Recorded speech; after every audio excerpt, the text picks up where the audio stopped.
मंगल पांडे की बलिया है, यह बलिया चित्तू पांडे की बलिया है, और यह बलिया चंद्रशेखर जी पूर्व प्रधानमंत्री का भी बलिया है।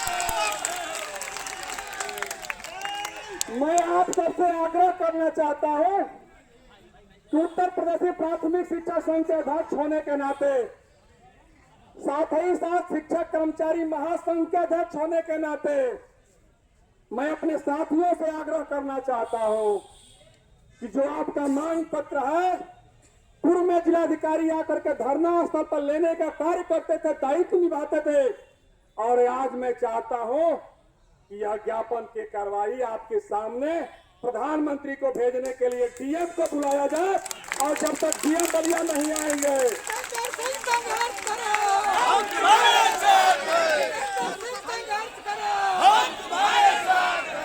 और जब तक बलिया डीएम यहाँ पर जो ज्ञापन नहीं लेंगे, तब तक आप सबसे मैं आग्रह करना चाहता हूँ कि जिन साथी को जहाँ जगह मिले फैल करके बैठ जाइए, यही मेरा कार्यक्रम चलेगा। मैं आपको बताना चाहता हूँ,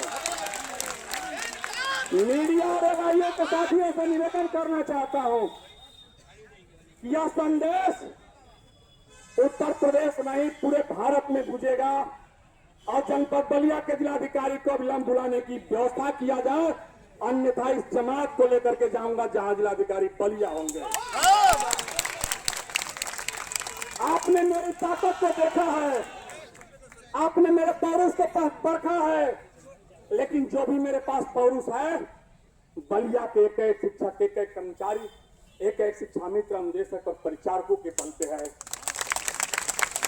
उनके हृदय का सम्मान करना मेरा कर्तव्य है, और उस हृदय के सम्मान करने के लिए जो आपने कई किलोमीटर तक की यात्रा करके यहाँ इस तपती हुई धूप में आए, इसके लिए आपका जितेंद्र आप सबका हृदय से सम्मान करता है, आप सबका अभिनंदन करता है, आप सबका स्वागत करता है। हम तुम्हारे साथ हैं, हम तुम्हारे साथ हैं। आप और हम संघर्ष करें, जितेंद्र आपके साथ है।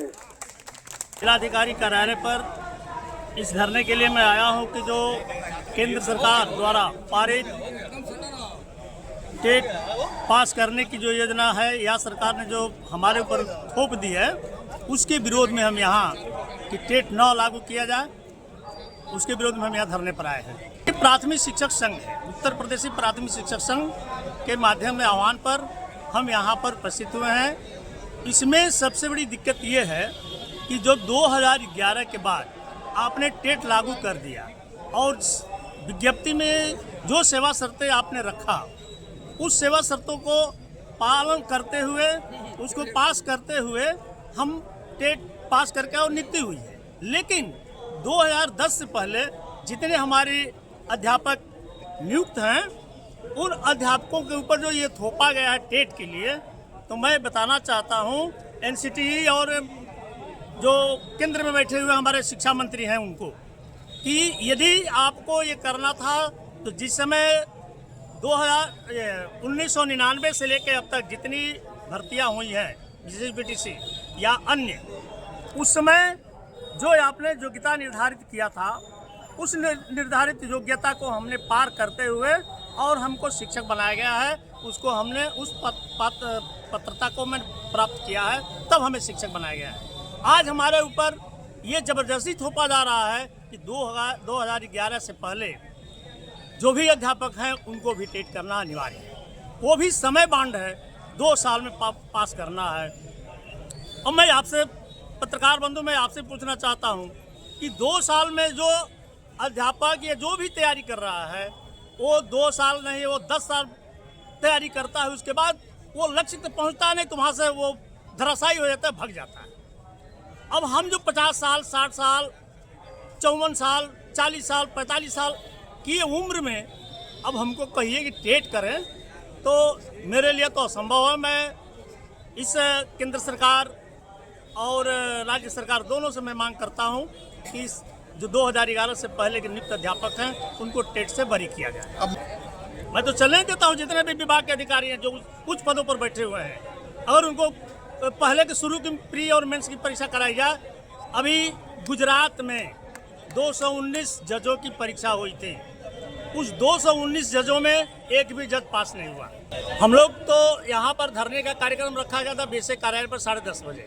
10:30 बजे से हमारे सारे अध्यापक उपस्थित हुए हैं। वहाँ पर जो भी अपनी बात कहनी थी हम लोगों ने कहा। फिर इसके बाद 2 बजे का समय दिया गया था डीएम कार्यालय पर। डीएम साहब के माध्यम से प्रधानमंत्री को ज्ञापन देना था। हम लोग जब यहाँ पर आए तो एक तो पुलिस प्रशासन हम लोग को रोक रही थी, अंदर आने नहीं दे रही थी। खैर किसी से बात करके हम लोग अंदर आए।